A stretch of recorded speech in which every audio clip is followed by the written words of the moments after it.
বন্ধুরা, আজকে আমি বলবো কিভাবে একদিনে কষা পায়খানাটা নরম হবে এবং আপনার পেট পরিষ্কার হবে।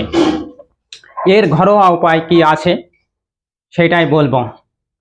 আমরা সাধারণত আমাদের শরীরের বাইরের অংশটা প্রতিদিন স্নান করার সময় সাবান শ্যাম্পু লাগিয়ে খুব ভালোভাবে পরিষ্কার করে থাকি এবং ক্রিম পাউডার লাগিয়ে খুব সুন্দরভাবে পরিষ্কার পরিচ্ছন্ন রাখি। কিন্তু আমাদের যে পেটটা কিন্তু ভালোভাবে পরিষ্কার রাখি না। কারো কারো এমন লোক আছে, কেউ কেউ তাদের কিন্তু 7-8 দিন ধরে পায়খানা ক্লিয়ার হয় না, খুব অল্প পায়খানা হয়। পায়খানা গেলে কমসে কম 20 থেকে 30 মিনিট লেগে যায়, তার সত্ত্বেও পায়খানা ক্লিয়ার হয় না। আর তাদের কিন্তু খাবারটা 3 বেলা পেট ভরে খেয়ে যাচ্ছে, এই লাগাতার খাওয়ার জন্য কিন্তু তাদের পেটের ভিতরে এই পায়খানাটা পচে যাচ্ছে। পচে পেটের ভিতর এক ধরনের গ্যাস তৈরি হচ্ছে, যে গ্যাসটা কিন্তু পরবর্তীতে 100-রও বেশি রোগের কারণ হয়ে থাকে। তাই কিভাবে আপনি একদিনের ভিতরে আপনার এই কষা পায়খানাটা নরম করবে এবং পেটটা পরিষ্কার করবে, সেই ঘরোয়া উপায়টা এখন আমি বলবো।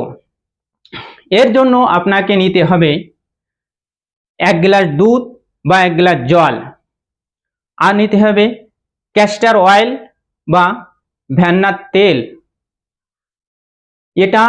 এই দুধটা ভালো করে গরম করে তার ভিতরে 3 চামচ ক্যাস্টর অয়েল ভালোভাবে মিলিয়ে দিতে হবে।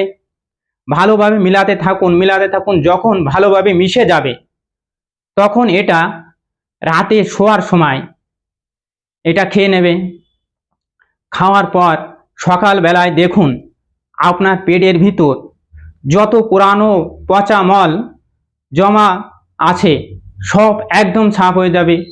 পেট আপনার একদম ক্লিয়ার হয়ে যাবে, পেট নরম হবে, মোলায়েম হবে এবং পেটে আপনার গ্যাস, অ্যাসিডিটি, বমি বমি ভাব বা পেটে ব্যথা থাকলে এও ঠিক হয়ে যাবে। আর এই কষা পায়খানার জন্য যদি আপনার অশ্বভাগনদ্বার বা মলদ্বারে ব্যথা বা মলদ্বারে সুজন বা মলদ্বার ফেটে রক্ত পড়ে, এই সমস্যা থাকলেও কিন্তু এটা ধীরে ধীরে ঠিক হয়ে যাবে। তাই বন্ধুরা, এটা কিন্তু কষা পায়খানা যাদের হয় তাদের জন্য খুবই একটা উপকারী ভিডিও। তাই ভিডিওটা যদি ভালো লেগে থাকে তাহলে একটু লাইক, কমেন্ট এবং সাবস্ক্রাইব অবশ্য করুন। নমস্কার।